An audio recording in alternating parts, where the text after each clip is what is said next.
Hello दोस्तों, welcome to back in my channel.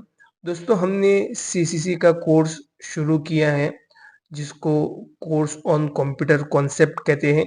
यानी जो बेसिक चीज़ें हैं, जो स्टेप फर्स्ट है, वो हम सीख रहे हैं। तो हमने ऑलरेडी 3-4 वीडियो बना दिए हैं। अगर आपने उन वीडियो को नहीं देखा है, तो मैं डिस्क्रिप्शन में लिंक दे दूँगा, आप वहाँ से जाके पार्ट 1, पार्ट 2, पार्ट 3 को देख लीजिए। ठीक है? उसमें हमने पेंट, डेस्कटॉप की इन्फॉर्मेशन और वर्ड ये सब कुछ हमने सिखाया है। और आज हम सीखने वाले हैं एक्सेल। ये है उसका आइकन, इसको हम ओपन करते हैं। दोस्तों, वीडियो शुरू करने से पहले आपसे एक रिक्वेस्ट है, अगर आप हमारे चैनल पर नए हैं तो प्लीज़ चैनल को सब्सक्राइब कीजिए, और अगर आपको वीडियो अच्छा लगे तो लाइक कीजिए और अपने दोस्तों के साथ शेयर कीजिए। तो आपके सामने इस तरह का इंटरफेस ओपन होगा, जिसको शीट कहेंगे। ये जो बॉक्स बॉक्स पूरा दिख रहा है, ये पूरी शीट है। ये जो वर्टिकल लाइन है, इसको कॉलम कहेंगे। ए बी सी डी ई, ये जो आपको दिख रहा है, इसको क्या कहेंगे? कॉलम कहेंगे। और जो हॉरिजॉन्टल लाइन है, उसको हम रो कहेंगे। ये सब रो है, ठीक है। और ये जो बॉक्स आपको नजर आ रहे हैं, इसको हम सेल कहेंगे। याद रखिएगा, इसको सेल कहेंगे, इसको कॉलम कहेंगे और इसको रो कहेंगे। अगर ये कॉलम आपको बड़ी करनी है, तो इस इन दोनों के दरमियान में, इन दोनों के बीचों बीच कर्सर को लाएंगे, और जब इस तरह का सिंबल आवे तो आप इसको क्लिक करके आप इस तरह ड्रैग कर सकते हैं। आप उसको खींच सकते हैं, जितना बड़ा करना हो, छोटा करना हो, आप इसको कर सकते हैं। इसको सिलेक्ट करना है तो इस तरह का जब एरो आवे तो आप इसको सिलेक्ट कर सकते हैं। अगर आपको कीबोर्ड से सिलेक्ट करना है तो शिफ्ट और एरो के जरिए से इस तरह सिलेक्ट कर सकते हैं। इसी तरह रो का भी मसला है, अगर आपको छोटा बड़ा करना है तो इस तरह से कर सकते हैं। अगर आपको सिलेक्ट करना है तो इस तरह से करेंगे, ठीक है। आगे बढ़ते हैं। यहाँ पर शीट 1 लिखा हुआ है, यानी ये पूरी एक शीट है। और आपको मैं बता दूं कि कितनी रोज और कितने कॉलम इस एक शीट में होते हैं। तो यहाँ पर कर्सर हम रखते हैं और कंट्रोल और डाउन एरो प्रेस करेंगे, तो आप देखेंगे 1 से लेकर 10,48,500 के करीब यहाँ पर रो बनी हुई है। यानी इतनी बड़ी शीट है। इसी तरह इस तरफ भी बहुत बड़ी शीट है, आप देख सकते हैं यहाँ पर, ठीक है। तो अगर इस पर आपने काम किया है और एक फॉर्मेट आपने यहाँ पर तैयार किया है, अगर आपको दूसरी शीट की जरूरत पड़ती है तो आप यहाँ नीचे से प्लस कर सकते हैं। जितनी शीट आपको चाहे आप नीचे से इसको प्लस कर सकते हैं। अब फॉर एग्जांपल आपने यहाँ पर पेमेंट का फॉर्मेट बनाया हुआ है। अगर आपको यहाँ पर नीचे लिखना है पेमेंट, तो यहाँ पर राइट क्लिक करेंगे माउस के जरिए से और रीनेम करेंगे, और यहाँ पर आप पेमेंट लिख सकते हैं। एंटर प्रेस करेंगे, आप देख सकते हैं यहाँ पर हो गया। अगर आपको यहाँ पर कलर करना है, टैब कलर में जाएंगे और यहाँ से आप कलर कर सकते हैं। आप देखेंगे इस तरह का कलर हो जाएगा। अगर इसको मूव करना है या कॉपी करना है, तो मूव और कॉपी पे जाएंगे। अगर इस पेमेंट वाली शीट को कॉपी करना है, तो यहाँ पर क्रिएट और कॉपी करेंगे, और जो भी शीट हमें कॉपी करनी है उसको उस पर सिलेक्ट करेंगे और उसके बाद ओके प्रेस कर देंगे। अब देखेंगे यहाँ पर 2 शीट तैयार हो चुकी है। अगर इसको डिलीट करना है तो डिलीट में जाएंगे और इसको डिलीट कर देंगे। अगर इस पेमेंट वाली शीट को एंड में मूव करना है, तो मूव और कॉपी में जाएंगे और मूव टू एंड करेंगे और ओके प्रेस कर देंगे। तो जो पेमेंट वाली शीट पहले नंबर पर थी वो आखिर में आ जाएगी। अब दोस्तों, आते हैं हम सेटिंग पर। सबसे पहले हम यहाँ पर देख लेते हैं क्या क्या है।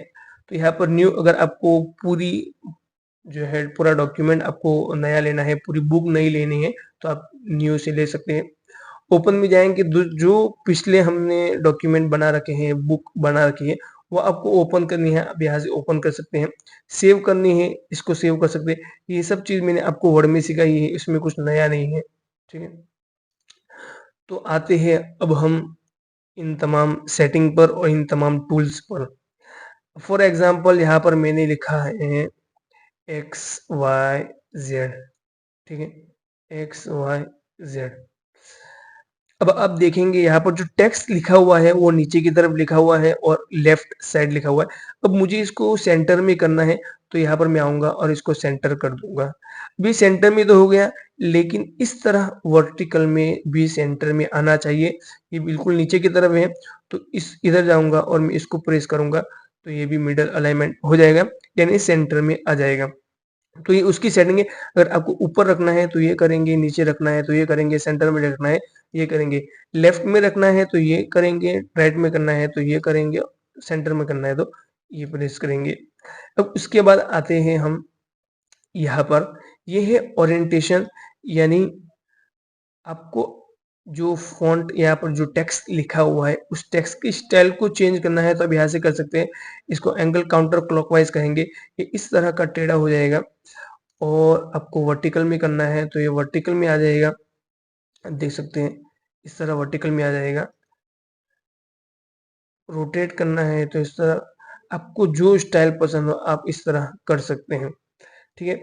अब हमें लगता है कि जिस तरह मैंने वर्ड में आपको शॉर्टकट की बताई थी अंडू रीडू के लिए, अगर आपको बैक जाना है तो कंट्रोल जेड करेंगे, आपने जो पहले सेटिंग की थी उस पर जाने के लिए कंट्रोल जेड, और उसको वापस लाने के लिए कंट्रोल वाई प्रेस करेंगे, ठीक है। अब यहाँ पर नीचे का जो बैकग्राउंड है, जो नीचे का जो सेल है, उसको कलर करने के लिए ये टूल इस्तेमाल होगा, इस तरह का टूल ये इस्तेमाल होगा। और जो फॉन्ट है, जो टेक्स्ट है, टेक्स्ट को कलर करने के लिए ये इस्तेमाल होगा। इसको वाइट कर देते हैं, इसको बोल्ड कर दिया, ठीक है, इसको इटालिक कर दिया, इसकी साइज को बड़ा कर दिया हमने, इसके नीचे अंडरलाइन आ गई। और ये है सेल को क्या कहते बॉर्डर देने के लिए है। ये है, अगर आपको सिर्फ नीचे बॉर्डर देनी है, जैसे मैं यहाँ पर कर्सर ले जाता हूँ, अगर आपको सिर्फ नीचे बॉर्डर देनी है तो आप इस तरह से देख सकते हैं, सिर्फ नीचे बॉर्डर आएगी। अगर आपको एक तरफ देनी है ऊपर की तरफ तो इस तरह आएगी। अगर आपको लेफ्ट में देनी है, राइट में देनी है तो ये है। अगर आपको बॉर्डर हटा देनी है तो नो बॉर्डर करेंगे तो ये बॉर्डर हट जाएगी। अगर आपको सब जगह पर बॉर्डर देनी है तो ऑल बॉर्डर करेंगे तो ये बॉर्डर चारों तरफ आ जाएगी, ठीक है। अब इसी तरह के थिक बॉक्स के लिए ये है, अगर बॉर्डर को थोड़ा मोटा करना है तो आप थिक बॉक्स इस्तेमाल कर सकते हैं। देख सकते हैं यहाँ पर ऊपर नीचे बॉर्डर देने के लिए, राइट लेफ्ट देने के लिए, नीचे डबल बॉर्डर देने के लिए है। यहाँ पर है इरेज बॉर्डर, यानी आपको बॉर्डर इरेज करना है तो आप कर सकते हैं। यहाँ पर लाइन कलर, यानी जो यहाँ पर बॉर्डर की जो लाइन है उसको चेंज करने के लिए ये है, आप इस यहाँ से चेंज कर सकते हैं। लाइन की स्टाइल, यानी अगर कोई स्टाइल में आप रखना चाहते हैं तो भी रख सकते हैं। मैं एक सिलेक्ट करता हूँ, यहाँ पर कंट्रोल करता हूँ, ठीक है। यहाँ पर मैं गया और यहाँ पर बॉर्डर कर दिया, ठीक है, ऑल बॉर्डर, तो अब देखेंगे ये स्टाइल में आ गया, ठीक है। तो ये है। अब आते हैं wrap टेक्स्ट पर। wrap टेक्स्ट क्या है? अब यहाँ पर मान लीजिए मैंने लिखा है एक्स वाई जेड, ठीक है। अब मैं उसके बाद लिख रहा हूँ A B C D E F G H I, ठीक है। अब आप देखेंगे कि एक्स वाई जेड भी एक लाइन में है और A B C D E F G H I वो भी एक, यानी दो वर्ड हुए, दोनों वर्ड एक लाइन में है। हालांकि एक कॉलम में यानी एक सेल में नहीं आ रहे हैं, फिर भी ये एक लाइन में है। अगर हम चाहे तो यहाँ से हम कॉलम को बड़ा कर सकते हैं, लेकिन हमें कॉलम को इतना ही रखना है और उसको ऊपर नीचे करना है, तो wrap टेक्स्ट का इस्तेमाल होगा, उसका यूज होगा। wrap टेक्स्ट करेंगे तो ये इस तरह से ऊपर नीचे हो जाएगा। आप देख सकते हैं एक्स वाई जेड ऊपर हो गया, एबीसीडी जो दूसरा वर्ड था वो वर्ड नीचे आ गया, ठीक है। अब आते हैं दूसरी चीज पर, मर्ज सेंटर। उसके नीचे है मर्ज सेंटर। मान लीजिए कि यहाँ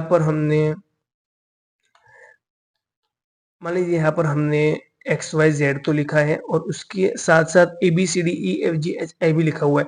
अब यहाँ पर दूसरी जगह भी कुछ लिखा हुआ है। अब मैं इसको यानी इस रो को मैं बड़ा नहीं कर सकता। अगर बड़ा करने जाऊंगा तो पूरी सेटिंग हिल जाएगी। तो अब उसके लिए ऑप्शन आता है मर्ज सेंटर का, यानी मैं इन दो सेल को मर्ज कर सकता हूँ आपस में। अब देखेंगे इस तरह से मैं मर्ज कर सकता हूँ। ठीक है, ये मर्ज हो गया।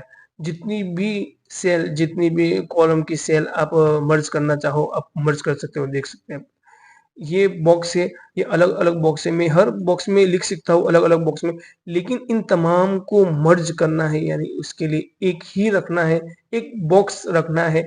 तो इस तरह से एक हो सकता है। इतनी देर हम क्या कर सकते थे, अलग अलग बॉक्स में लिख सकते थे, लेकिन ये एक अब पूरा बॉक्स बन चुका है। जितने भी सेल को आप मिलाकर एक बॉक्स बनाना चाहे तो यहाँ से आप मर्ज कर सकते हैं। ठीक है, बैक आते हैं हम। उसके बाद यहाँ पर कंडीशनल फॉर्मेटिंग है, यानी फॉर्मेट टेबल है। आपको टेबल को फॉर्मेट देना है फॉर्मेटिंग सिस्टम में। डेटा बार है, इसको मैंने सिलेक्ट किया। इसका इतना यूज नहीं होता है, लेकिन मैं आपको बता दूं, सिर्फ एक बताता हूँ, उससे आपको अंदाजा हो जाएगा। ठीक है, यहाँ पर मैंने लिखा है 1 2 3 4 5 6 7 8 9 और 10। ठीक है, तो आप देख सकते हैं यहाँ पर 1 के लिए थोड़ा ही कलर है और 10 के लिए ज्यादा कलर है। कहने का मतलब है जितना कलर, जितना आपका अमाउंट ज्यादा होगा, जितनी आपकी वैल्यू ज्यादा होगी, उसको उस हिसाब से ये आपको शो करेगा। यानी ऐसे तो दिखाई नहीं दे रहा है, लेकिन जो कलर फॉर्मेटिंग किया है हमने उसमें बहुत ही अच्छे अंदाज से दिख रहा है, इसलिए उसके लिए कंडीशनल फॉर्मेटिंग आता है। ये फॉर्मेट टेबल अपने हिसाब से कोई फॉर्मेट आप तैयार करना चाहे तो आप कर सकते हैं। ये इंसर्ट यानी रो है। फॉर एग्जांपल आप समझ लीजिए, यहाँ पर मैंने लिखा है टेक्स्ट, उसके बाद यहाँ पर भी टेक्स्ट लिखा है। ठीक है, अब मैं इसको हिला नहीं सकता, लेकिन इन दोनों के दरमियान में अगर मुझे एक रो तैयार करनी है तो यहाँ पर मैं सिलेक्ट करूंगा और इंसर्ट पर एंटर करूंगा, तो यहाँ से एक सेल यानी एक रो पूरी निकल आएगी। और उसकी शॉर्टकट की है कंट्रोल और प्लस। तो इस तरह से एक रो बीच में आ जाएगी। इसी तरह से कॉलम का भी है। यहाँ पर मैंने टेक्स्ट लिखा है और यहाँ पर भी टेक्स्ट लिखा है, लेकिन इन दोनों के दरमियान में अगर मुझे कोई चीज लिखनी है तो मैं इस पूरे कॉलम को हिला तो नहीं सकता, लेकिन उसके दरमियान में एक कॉलम इंसर्ट कर सकता हूँ यानी प्लस कर सकता हूँ। तो कंट्रोल और प्लस करेंगे तो ये प्लस हो जाएगी। अगर इसको हटाना है तो इसको सिलेक्ट करेंगे, इस तरह से सिलेक्ट करेंगे और कंट्रोल माइनस करेंगे तो ये पूरी जो कॉलम है वो हट जाएगी। इसी तरह से रो को भी हटाना है तो कंट्रोल और माइनस करेंगे, ये हट जाएगी। अगर आपको बहुत सारी रो इंसर्ट करनी है तो आप प्लस करते जाएंगे, ये ऐड होती जाएगी। इसी तरह आपको हटानी है, माइनस करते जाएंगे, ये हटती जाएगी। ठीक है, उसके बाद यहाँ पर फॉर्मेट है रो हाइट, यानी ये जो सेल है इसकी हाइट को बढ़ाना है तो आप यहाँ से बढ़ा सकते हैं। यहाँ पर भी 14.5 है, इसको मैं 20 कर देता हूँ। तो ये जो रो थी, रो की जो हाइट थी वो हाइट बड़ी हो गई है। ठीक है, इसी तरह से अगर सेल को वाइड करना है तो आप यहाँ से कर सकते हैं। इस रो को हाइड करना है तो आप रो को हाइड भी कर सकते हैं। यहाँ पर जाएंगे और हाइड करेंगे। अगर आपको रो हाइड करनी है तो रो हाइड करेंगे, कॉलम हाइड करनी है तो कॉलम हाइड करेंगे, शीट को हाइड करना है तो वो भी कर सकते हैं। अभी हम क्या करेंगे, हाइड रो। ठीक है, तो आप देखेंगे यहाँ पर जो 5वें नंबर की जो रो है वो हाइड हो चुकी है। अब इसको वापस लाना है तो 4 और 6 इन दोनों को सिलेक्ट करेंगे और फॉर्मेट में जाएंगे, हाइड एंड अनहाइड में जाएंगे और अनहाइड रो करेंगे। तो आप देखेंगे 4 5 6 ये 5 भी यहाँ पर शो कर रही है। उसके बाद यहाँ पर रीनेम शीट, जो यहाँ पर मैंने आपको डायरेक्ट शॉर्टकट में बता दिया। मूव और कॉपी शीट वो भी मैंने आपको बता दिया। टैब कलर वो भी मैंने बता दिया। ये सब चीजें आ चुकी हैं। अब यहाँ पर आता है sort and filter. Sort and filter क्या है मैं आपको बता दूं। फॉर एग्जांपल यहाँ पर मैं लिख देता हूँ PEN pen, TOY toy, BALL ball, CAT cat और DOG डॉग। ठीक है। अब पेन की कीमत है 50 रुपये, टॉय की कीमत है 40 रुपये, पेन की कीमत, बॉल की कीमत है 60 रुपये, कैट की कीमत है 100 रुपीज़ और डॉग की कीमत है 200। ये इसकी अमाउंट है।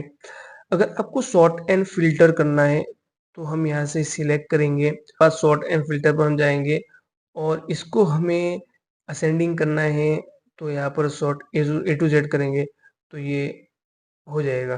ठीक है, पहले बी, फिर सी, फिर डी, फिर ई, एफ, जी, इस तरह से असेंडिंग हो जाएगा।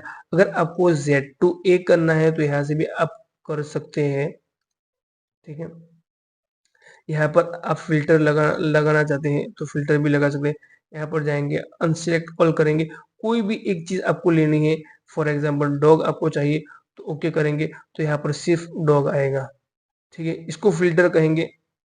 अगर आपको सिर्फ़ बॉल चाहिए यानी बॉल की जो अमाउंट है वो चाहिए, ओके करेंगे तो यहाँ पर बॉल आ जाएगा।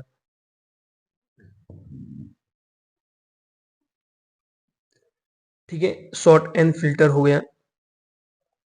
अब आगे है फाइंड एंड सिलेक्ट।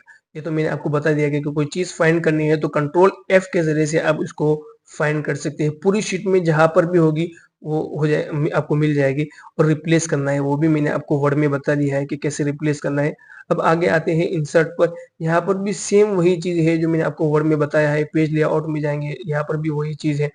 फॉर्मूलाज में जाएंगे, यहाँ पर थोड़े फॉर्मूलाज जो मैं आपको बताने वाला हूँ, पहले उसकी तमाम सेटिंग सीख लेते हैं। फिर उसके बाद डेटा पर आएंगे। यहाँ पर भी मैंने आपको सबको बता दिया। ठीक है, कॉलम को किस तरह बढ़ाना है, डुप्लीकेट कॉलम वगैरह, सॉर्ट एंड फिल्टर, ये सब चीज़ मैंने आपको बता दी। रिव्यू पर आएंगे, यहाँ पर भी वही चीज़ है, व्यू पर भी।